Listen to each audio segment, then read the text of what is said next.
Hi everyone, this is Paul Mallory from the Thrive Tribe. Welcome to today's video conversation. I'm delighted to welcome Lauren McConaghy. Welcome, Lauren. Hi, Lauren. Hi. Did I get it right? Can you start? It's Lauren McConaghy. McConaghy. Yes, you were close. I was close. Now, Lauren is known historically as Muscle Mum. We'll talk a bit about your history and how you got that name. And her business is called Be Well Fitness and Nutrition. And I know that, Lauren, you've got an interest in nutrition, you do some coaching as well, I think, and fitness. That's right. So I'd like to talk about all of that. And as you probably gathered, this is all about the Thrive Tribe. So we're trying to help people to thrive, get more out of life. So I can tell already you've got a lot to offer, including your wonderful place where you live in San Diego there, which looks quite sunny. Is it sunny there? It is blue skies and sunny. Yeah. The birds are chirping. Okay, I'm in Cheltenham in England and it's flooding. So if you hear water, that's what it is. Okay, Lauren, so can we just kick off? Maybe you can just tell us a little bit about your background, how you got that wonderful nickname. And oh gosh, where do I begin? Yeah. Well, I've been working in fitness in some capacity for the last 20 years. So I started as a specialist for spinal cord injury recovery. And that was still when I was in undergrad. I was still just about to finish my bachelor's degree in kinesiology and nutrition. And I landed this amazing job at a spinal cord injury recovery center. Okay. And that was rehabbing people who had been paralyzed from various accidents and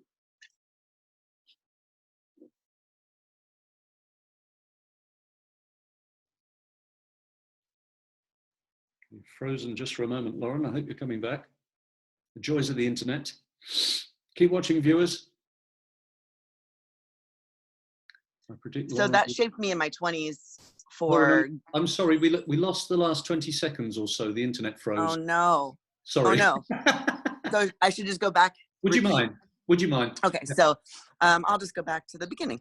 I did my undergrad studies at San Diego State University, and that senior year, I landed a really great job at a spinal cord injury recovery center. And so the first decade of my career, of my 20 years so far in fitness, first decade was with spinal cord injury recovery and people with other issues like stroke and cerebral palsy. And I worked with a lot of people who couldn't just get up and go for a run, or they couldn't, they were reliant on other people for basic things, and we were getting them out of their wheelchairs and trying to get some return in movement. And so it was really a humbling experience, and it kind of shaped my gratitude in general for having an able body, an able and fit body. We take for granted. We just assume everybody could get one. Absolutely. So, it kind of shaped me in, if I was tired after a long day, I would think, wait a minute, they can't go and strap on their shoes and go for a run, so I'm going to. It's kind of that shaped me very early on, and I'm really grateful for that. And then I became a mom and started kind of shifting into more of private contract work.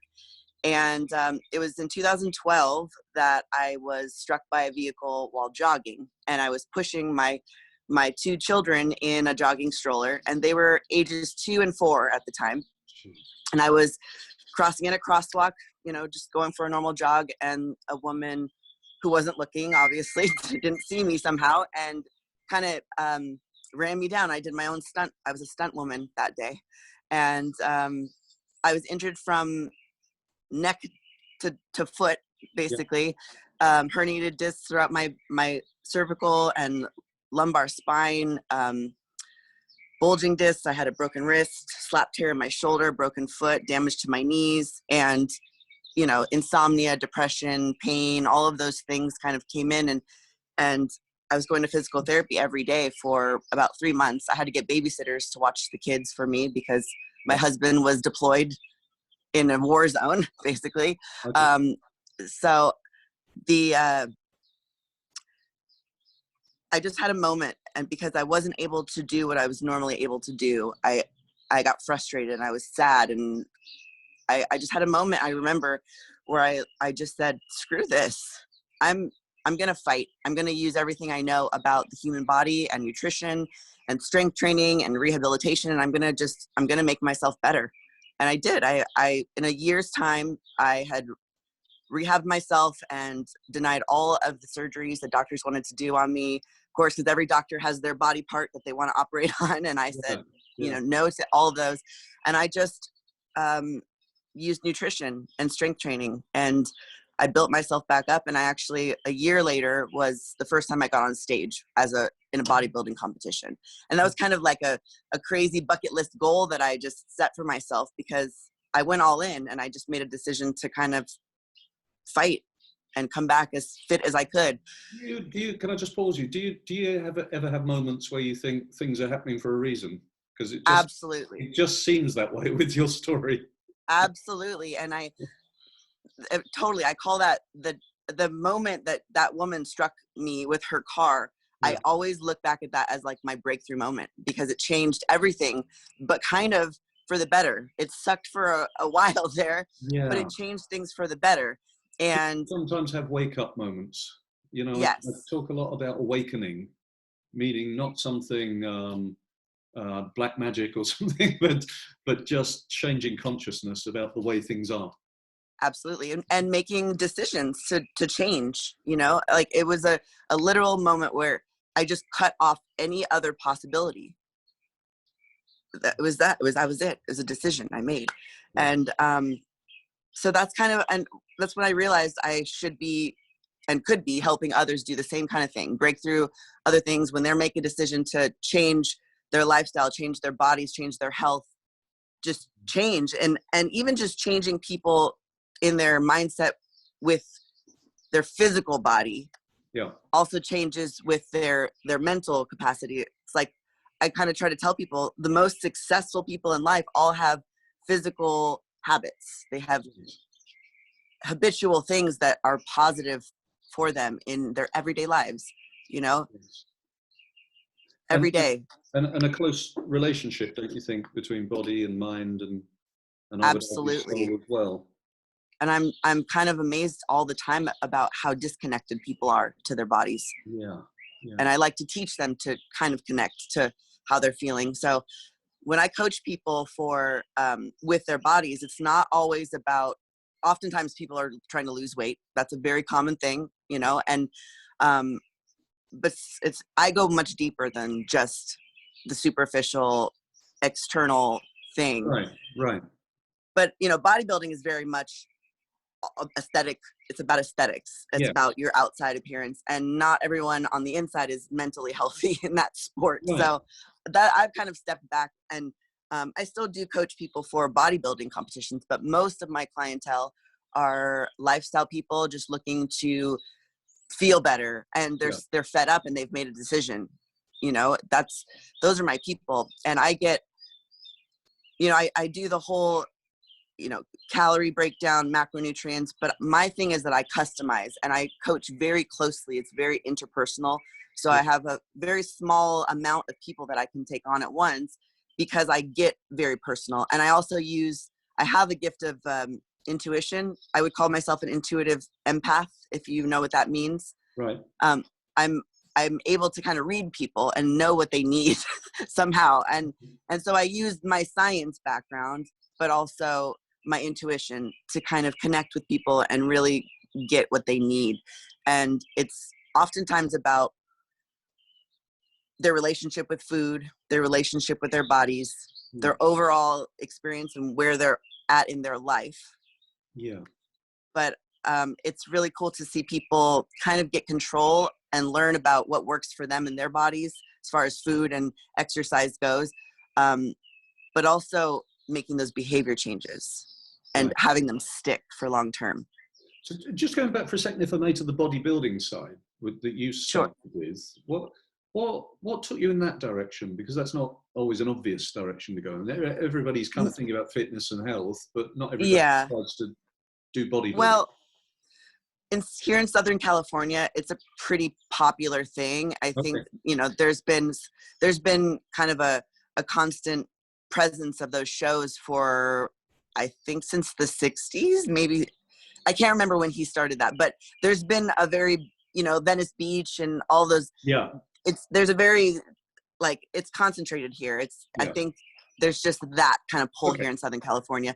But also it was, and I knew a couple people that had done it, but it was just kind of a crazy decision that I made, like a crazy lofty goal that I just set as a goal. And it scared the hell out of me, scared the living bejesus out of me, but that's why I had to do it, because it was so scary.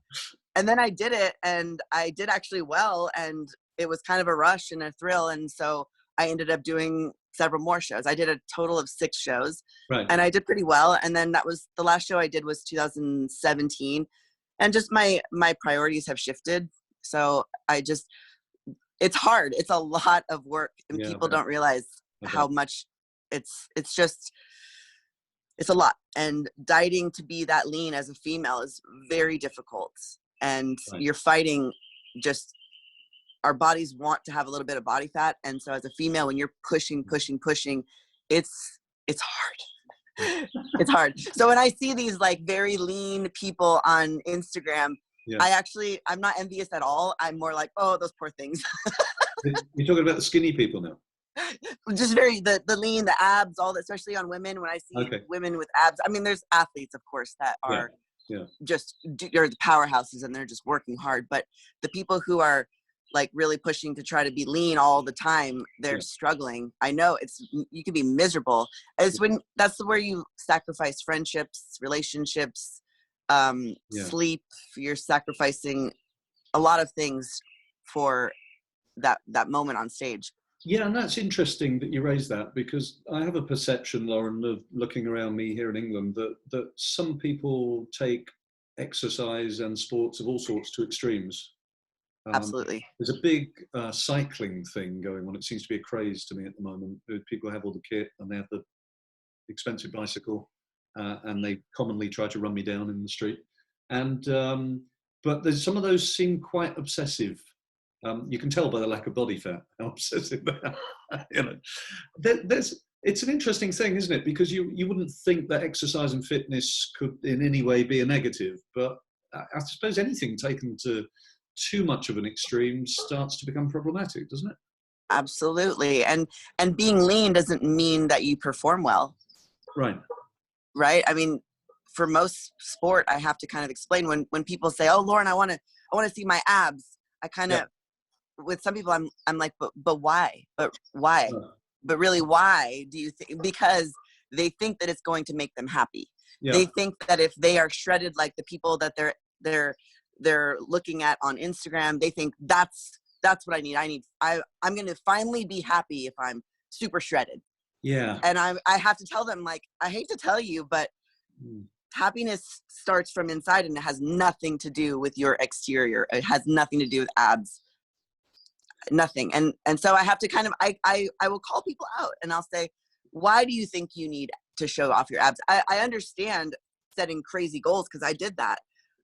But it's just like, again, I use my intuition with certain people, and there's actually people who I've worked with, and I've noticed, you know, in working with them and coaching them, that they've got a lot of body dysmorphia. There's a lot of body dysmorphia. There's a lot of disordered eating.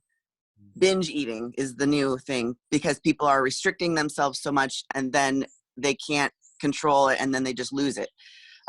So I'm teaching people a lot of times how to be flexible. I'm trying to prevent the constant yo-yo back and forth dieting, but I'll call people out and say, you know, I don't think that that's a good idea for you. I don't think that doing a competition is a good idea for you, because I understand your history with food and your body, and I think it'll make it worse. And most of the time they listen to me, but when they don't, I see later on that they did exactly what I told them not to do, and it turns out worse for them. This really resonates with me, with the conversation I was having with my son recently about people's choice of solution to the happiness problem. You know, people, exactly as you were just saying, latch on to something as being the solution. Quite often they latch on to money and material reward as being the solution to the happiness problem. When I have enough, then I'll be happy. Other people's body or whatever it might be. So what I wanted to ask you then, following on from that, was when you're using your intuition to try to identify what this particular person would be most beneficial for this particular person, what, what are you, how are you going about that? How are you getting beyond the, you know, to the root of the happiness question, really, isn't it? I mean, what would Well, make this person happy? it's How do you interesting do it? because I well, I do have clients that are online that I've never met in person, that I've only spoke to on the phone, and I can use my intuition on the phone typically, or even when I read, you know, I tell them to send me updates and emails, or I have an intake form that even before I work with anyone, they have to tell me a lot about themselves, and Yeah. I can kind of tell just by the tone of them and their writing. Yeah. I kind of get a lot from that. Okay. But then if I talk to them on the phone, but a lot of clients, and I've built my business with local people that I sit down with. So when I meet with people, the first time I meet with them, they often will just tell me everything about their lives, and they're in tears and they're crying. And I don't know, people just, I'll meet them within 5 minutes, they're crying and telling me their life story. And, you know, I just kind of take that energy from them and I let it go. Let it go for them. But I think that's what it is. And even just video calls with people, I can look at them in the eyes and they'll just tell me everything. And so it's not, I think people just feel comfortable telling me stuff and it just comes out. And I have to modify the way I coach with every single person. And that's why people are successful with what I do, because it's not just eat this, do this in the gym. It's also like, it doesn't have to be perfect, and let me help you. Be honest with me about this process so that I can best help you. So you're not actually bringing sort of, it sounds, you're not actually bringing ready-made solutions for people. You're doing more of a diagnostic, more of a consultancy to find out what would be best for them. Am I right? Absolutely. But then I do write them very lengthy, detailed programs in which I do give them meals and nutrition plans based on what they like and their lifestyle. So I customize everything, the number of meals, the meal timing, the food that's included in that. Because I've got people that come to me and they're already vegan for the last 8 years, but you know, their macros aren't quite right. I've got other people that have no clue how they're not tuned into their bodies at all. They have no idea what their bodies like and don't like, you know, they just dumping grounds. So I've got young people, old people, athletes, couch potatoes, like everything is what I see. Do you manage to get your kids to eat carrots? My kids love carrots. Actually, my kids are really good. My kids now are 10 and 12, and they are actually great vegetable eaters. My son eats bell peppers like an apple. People are always freaked out that he does that. But I've just been always putting veggies on their plates, raw, cooked. I just always put it on there. And I'm never, I mean, we joke around and I would say, like, just do the sniff and lick test. Will you just sniff and lick it? And then, you know, incentivize them. But as long as I just put it on their plates, I was surprised they actually will eat it. Kids want to eat vegetables. They don't actually know that. But if you don't give them any other option and you just give them fruits and vegetables growing up, they just know it. They just know fruits and vegetables. And I'm not like a sugar Nazi or anything like that. I teach them about protein and carbohydrates and fat and what those are for and what our bodies do with them. And so then I ask them every day, like, what'd you eat today? When they come back from their dads, because we co-parent, I'll say, okay, well, what did you eat today? What'd you have for breakfast? You know, I just want to teach them how to close gaps and, like, okay, you need to have some vegetables, you need some protein. But I don't like restrict, because do you know, I love that approach, because that's true of ourselves as well, isn't it? Absolutely. With so many of these things, I think, Lauren, in life, if we're just a bit more aware, or if we have a bit more fact about what's happening and what we're putting in our bodies and what the benefits of exercise and all the rest of it, just a few more facts, rather than, there's a lot of propaganda and there's a lot of political correctness and a lot of politics in a lot of this stuff. Absolutely. People being told what to do. And actually, if you just have the facts, you can make some sensible choices, can't you? Absolutely. Mm-hmm. Yeah, I do talk about the fitness industry and the BS in the fitness industry quite a bit on my Instagram. Right. I've been in it for 20 years, and I've seen it change very much with the social media, of course. And now the issue before was not enough resources, but now there's too many cooks in the kitchen, so to speak. And there's propaganda, there's the fear mongers, there's the I'm the only one that's right, my way is the only way. You know, there's the scare tactics for marketing. And then there's a lot of like just misinformation, bad information, because they're trying to sell. It's a propaganda, just like you said. And if I can take that on a step, I couldn't agree more with you. And if I can take that on a step, it kind of brings us on a little bit to the sort of body image issues, which are massive, I think, at the moment, in both directions, really. And my very good friend Zosie, who I mentioned to you before, who had a couple of questions she asked me to put to you. Okay. She was asking about this because from a female perspective, well, from a male perspective as well, which she happens to have asked me, you know, did you ever have sort of any body image issues? And when you were thinking about bodybuilding and that kind of thing, how did you feel about femininity in relation to that? Because that's something that sort of stopped her maybe going that route when she might otherwise have done. It might have been good for her.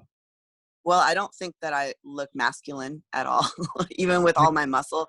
But to answer the question, no, I've never had any body image issues. I mean, besides, like, I'd say the average, you know, growing up in teens and 20s. But I went to fitness. My dad was a fitness guy, so in my teens, I just started going to the gym with him, and it was never about your external look. It was about strength and moving your body. Like he just taught me, you know, this is what we do to stay healthy, kind of thing. Okay. And then I worked with a spinal cord injury. Education in that respect.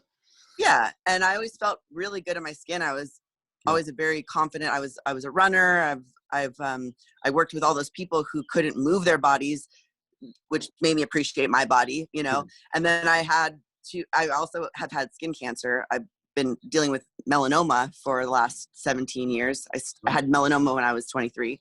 Wow. So, you know, I've got scars all over my body, and I'm proud. I don't hide them. You know, I got on stage in a bikini with scars all over my body. You know, I've got that. It doesn't, I don't know. It's never been an issue. And I had 2 kids and I had 2 C-sections, and I just got back into my fitness. But the accident where I was hit by the car, that obviously made me focus not on body image, but on strength. But yes, of course, people are going to assume it's a body image thing, but I wasn't not confident. You know what I mean? Like I didn't look at the bodybuilding show as a solution to any problem that I had. It was a lofty, crazy goal after an accident that I had to come back stronger and more badass. And to me, that was just a crazy goal to get on stage. And I jumped up and down for 5th place because I was so proud of myself for what I went through. Yeah. In that year, you know, like nobody else knew, but I'm like a fool jumping up and down for 5th place. Yeah. Because I came through all this stuff. So then bodybuilding can have a sort of an addictive factor because you're pushing really hard in the gym and you're seeing changes because you're so strict or you're so like meticulous with your dieting and your food and your portions. But it's kind of cool at the same time. For me, I look at the science because I love the body and it's more of a science experiment to me. It was like, how much can I change my body with food and training is crazy. So in that aspect, it was just a scientific, cool thing that I was doing to my body. It wasn't about body image, but of course it comes off that way when you're on stage in a bikini. I get it. But to me, it was a different thing. And I also was going through a divorce. So it kind of gave me an outlet. The training was, and still is, very much an outlet where it's almost like a meditation. Part of my meditation is, you know, every breath, every rep, I'm like breathing and centering and it's got a medicinal property for me. So it's much more to me about something that drives me, makes me stronger, helps me with my mental health. Yeah. And the body part of it is like a bonus, sort of. Yeah. There are absolutely females who are taking things to build more muscle more quickly, and they are, you know, there's use, there's abuse, and there's misuse in those categories. And I see a lot of it with men and women here. And like I told you, in Southern California, it's quite a circuit of bodybuilding. And so I'm seeing and hearing a lot about all of that. And that's why, because I felt like at a certain point, I would have, in order to be competitive in that scene, I would have had to take steps in that direction, which I didn't want to, if that makes sense. Yeah, because you So, you had a very clear agenda and set of goals by the sound of it. You were doing it for a particular reason, and it right. for those reasons. And I did pretty well. And I did, you know, I had more muscle than I have now. I purposely have kind of backed off of, you know, I only train like 4 or 5 hours a week now. Okay. And the rest of my time is I'm focused on my clients, my business, and my family. You know, that's kind of where I'm at. But I still, you know, I think in the industry, a lot of people think that they need to be shredded in order to get clients. Yeah. But I think that when you're shredded, you just get a different clientele. When I'm like healthy and fit and, you know, I'm covering my muscles right now, but I still have muscles. I just don't feel the need to like show them all the time. Right. If that makes sense. It absolutely does. And so when you're consulting with people who come to you for help of whatever kind, do you, you know, do you commonly come across, you know, body image issues being a big part of that? People thinking they're too big, too small, too thin. I mean, it's almost like we're never perfect, are we? It's absolutely. I'm always amused by people who want curly hair or straight hair. You know, it's whatever you don't have. Yeah, right. Yeah, blonde or brunette. You know. I mean, Paul, what I see a lot is women and guys, but a lot of women will come to me and they already look great. Yeah. And I'm like, well, what else do you want? Like, you look like an after photo already. So why are you here? And I don't take on every single person. So like those kind of women where I'm like, I have to tell them, I put it into perspective like this. I say, look, I have clients that come to me that need to lose hundreds of pounds. They're obese and they need to lose hundreds of pounds. If they heard you calling yourself fat or that you need to be smaller, they would want to punch you in the face. Yeah. And I'm like, you understand that you already look great. I mean, I have so many women that I'm like, I kind of tell them that they shouldn't be following a meal plan, that they should just be living life. And I coach them. It's more of a peer coaching. It turns into something else with those people, more of a lifestyle life coach rather than. So it sounds like it does become very much a conversation about why do you want to achieve goals, right? It's getting behind. Yeah, then I'm like, I have to dig. And I say, well, why do you think? And then I learned that they've had a lifetime of disordered eating, body image issues. There's usually unhealed trauma or some sort of something back, you know, that comes out in tears and you know, and I'm not a therapist, but sometimes it feels like a therapy session when I'm just a listening ear. And then, but I think because the people can relate to me on a lot of things, you know, I've been through divorce and cancer and trauma, accident and all these things that people just kind of feel comfortable expressing. But I do see a lot of body image issues, a lot. Yeah, I think it's very common. There's a lot of pressure on people these days, I think, you know, media wise to conform to stereotypes and all the rest. There is a bit of pushback going on. I don't know whether you notice it in the States, in certainly in the UK, you know, you're starting to see more different body shapes appearing on posters and things. There's clearly a deliberate campaign to come back from that. I don't know how much of that is sincere and is working, but it's in the right direction, I suppose, isn't it? Yeah, we're seeing that too. To be a particular shape, right? I am seeing that. Like even at Target here, we're having different size mannequins and billboards and things. Yeah. So I like it. I mean, it's kind of showing the world that we all come in different shapes and sizes, and you can be healthy and be have a little bit of extra weight on you, but still be healthy. Yes. You know, and that's the thing. People, it's like, that's a question I have to ask all the time. Are you healthy? Or do you feel good? Sometimes it's tough. Guys it's not just women, it's also men. Yeah. And with the men, it's more, they're chasing a number to be big. They want to be 200 pounds, whether they're 5'6" or, 5'4". They're like, their goal is 200 pounds and 8% body fat. That's what they always tell me. Lauren, I want to be 200 pounds of muscle and 10% body fat. And I'm like, okay, well, how many years you got? How many years do you want to dedicate to this? They don't get it. They think I'm going to wave my wand, magic wand, and boom, you're a bodybuilder. The crazy part is, I think, as we were saying just now, I suspect what everybody actually wants is just to feel happy and peaceful. And are they shooting at the right targets to get to that? And that's absolutely, that seems to me to be the root of this. That people just latch on to solutions that you absolutely think, how is that ever going to make me happy?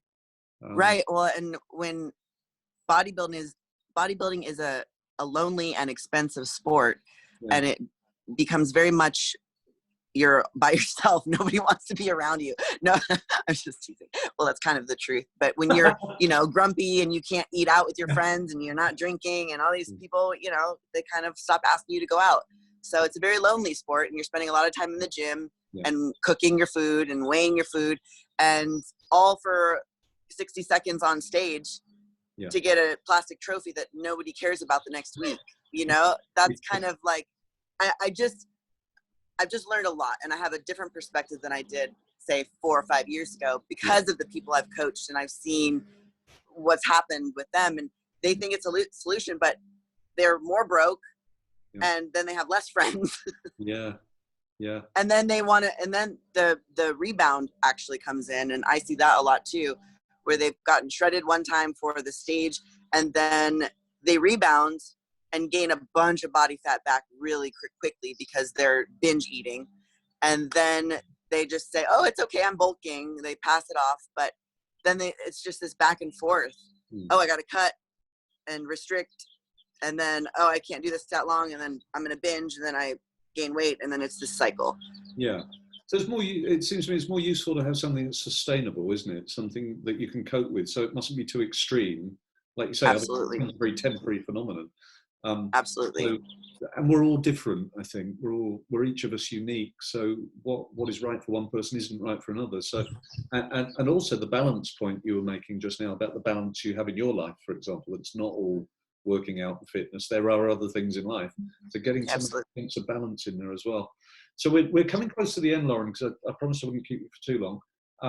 I thought it might be useful if we just try and summarize a few points that people can think about to go away and think about their habits and regimes and their goals maybe, and what would make them happy. I mean, just mentioned balance in life point, which I think is a really important one, and the uniqueness of each individual. I think self-awareness is a wonderful thing. Just trying to understand what's right for me. It doesn't matter what everybody else is doing, what everybody else is saying, like you're 8% that thing, 10% that. The other thing you use is trying to do that diagnostic with us for what it would be right for them personally. I'm sorry, a truck just went by. I couldn't hear what you just asked. That last 2 sentences. I wonder what that noise was. I was just saying, I wonder what you use when you're doing diagnostics with someone to try and identify what would be right for them. What other sorts of things do you probe in terms of, what's right for them, what's unique about them, what are their goals? I guess what are their goals is an important question. Yeah, and again, I have an intake form on my website. So before I'll even get on a phone call with someone, they've got to answer a bunch of questions about their lives, their lifestyle, their health history, dieting history, all those things. And that kind of gives me a good snapshot of their life. But, there's some people who have struggled with their weight their whole lives and yo-yo dieted. There's some people who are already pretty fit and want to get more fit, or they want to grow muscle, or they've gotten stuck. So I like to dig deep and also find what I think is going to be realistic for them. If they're a mom, say, and they've only got time in the mornings to do their workouts, because when I program their nutrition, I'm also programming their exercise. And that's another reason why because I'm kind of controlling the input and the output. But I'm making it personal for them. So usually, like I said, I get on the phone with someone, or I sit down with someone, or I have a video call with someone, and I go over what the form responses are that they've already given me. And then I get their personality, and I have to kind of gauge whether I need to really hold their hand or give them more flexibility, or I need to